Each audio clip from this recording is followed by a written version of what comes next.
Buenas noches, mi nombre es María José y somos el grupo número 2 de la clase de Derecho Privado 2. Buenas noches, mi nombre es Dulce Ochoa. Daniela Domínguez. Buenas noches, mi nombre es Rosa Mejía. Buenas noches, mi nombre es Carol Ortiz. Buenas noches, mi nombre es Axel Castro. Buenas noches, mi nombre es Jaime Castañeda. Comenzaremos con lo que son las asignaciones a título universal.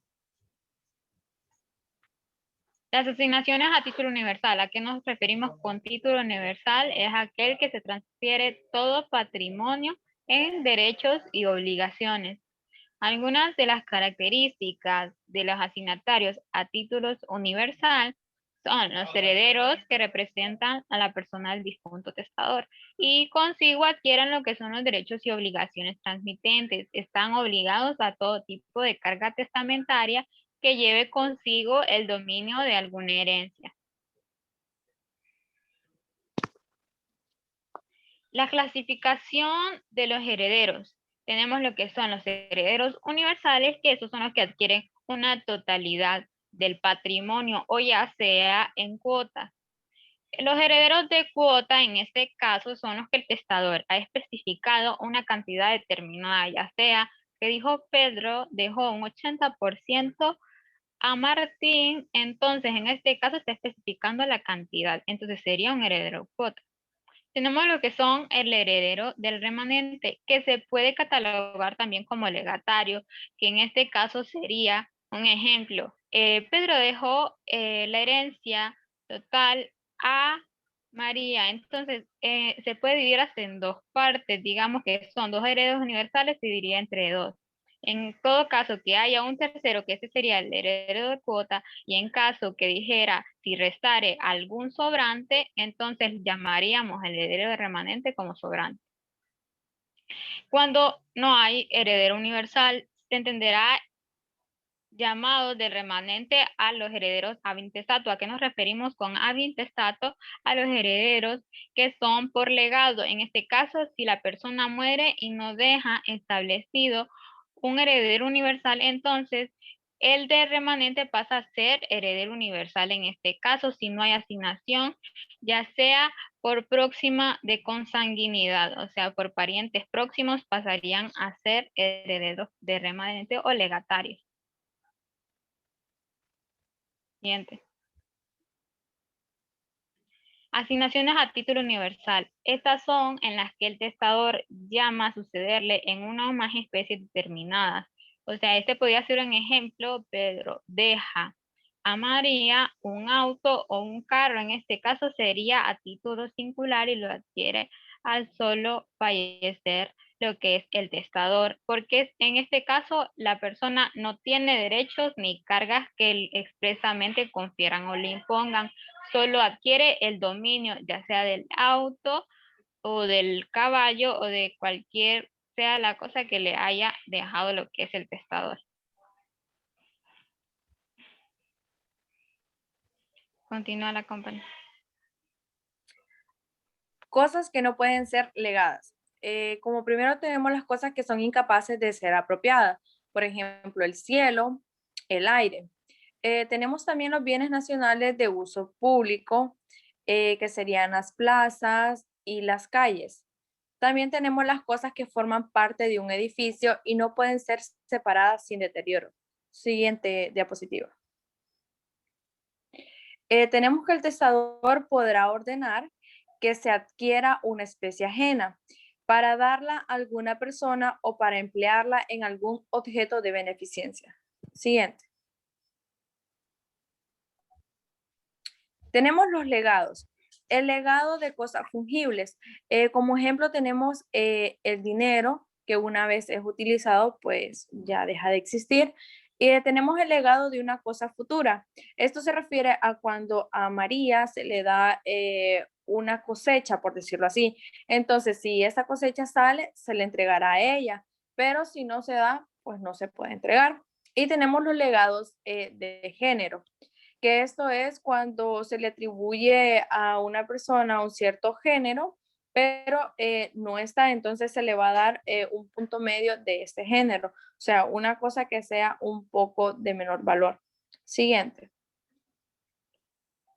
Tenemos el legado de género indicando su cantidad. Si se le legó una cosa entre varias que el testador creyó tener y no ha dejado más que una, se deberá lo que haya dejado. Es decir, mi padre me dejó a mí 3 caballos, pero cuando vamos a la finca solo hay 2. Entonces, lo que a mí me confiere serían únicamente estos 2 caballos, ya que no hay 3. Siguiente, compañero. Cosas comprendidas en los legados. El legado comprende un predio, el legado de una casa o una hacienda, el legado de un carruaje y el legado de un rebaño. Ahora bien, cuando se va a legar un predio, el legatario lo recibirá tal cual como estaba ese predio en el momento en que se hizo el testamento. Si a este predio, después de hacer el testamento, se le agregó un terreno más o se le agregó una casa, este no está incluido dentro del legado. El legado es únicamente el predio tal cual estaba en el momento de testar. Luego está el legado de una casa o una hacienda. La casa la va a recibir el legatario con todo lo que tiene la casa en ella. Ahora bien, en el caso de la hacienda, se recibirá únicamente la hacienda con los cultivos y los materiales necesarios para el funcionamiento de la hacienda, lo que no incluye el rebaño y las crías.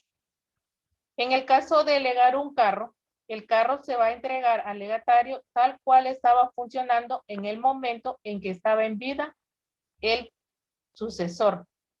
Y en el legado de un rebaño, estas crías se entregarán exactamente la cantidad que había hasta el momento de la muerte del testador. Siguiente.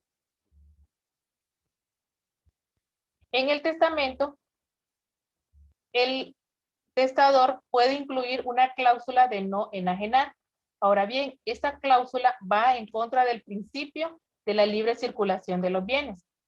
Para que esta cláusula pueda tener validez, debe de cumplir alguno de los siguientes requisitos. El primero requisito que puede cumplir es que esta cláusula tiene tiempo definido. El segundo requisito es que se establezca para proteger el derecho de un tercero. ¿Cómo ocurrirá esto? Puede darse el caso de que Pedro le deja a Juan una casa. La casa está en renta. Con la renta de esa casa se paga la colegiatura de Carlos. Durante Carlos esté estudiando, Pedro no puede vender la casa que recibió como legado, porque está el compromiso de cumplir la necesidad de un tercero. En este caso es la colegiatura de Carlos. Esta cláusula va a tener su vencimiento hasta que Carlos termine de estudiar. Por eso es que se establece para proteger el derecho de un tercero.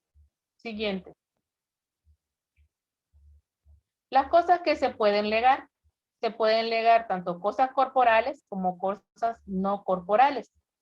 Las cosas corporales son los bienes muebles, como un carro, una televisión, unas joyas, y los bienes inmuebles que son terrenos, edificios, locales. Y en el caso de las cosas no corporales, es decir, los derechos y acciones. Siguiente. En el testamento, el testador puede establecer que condona una deuda.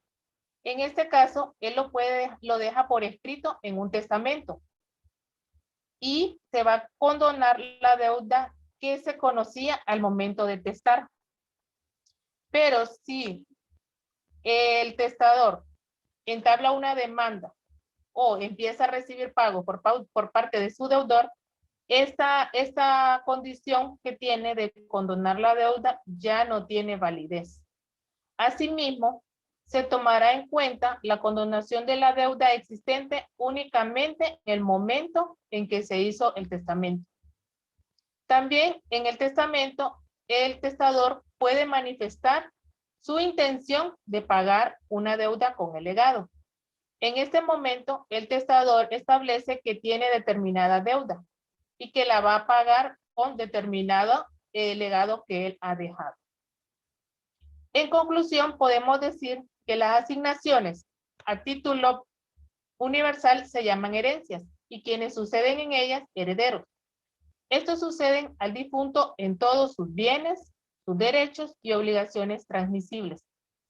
Y que también existen las asignaciones a título singular, las cuales se llaman legados, y es cuando una persona, a la cual se llamará legatario, sucede en una o más especies determinadas, o una especie indeterminada de un género determinado. Es decir, que estos solo adquieren aquellos bienes o cargas que han sido determinadas por el testador. Hasta aquí nuestra exposición y gracias por su atención.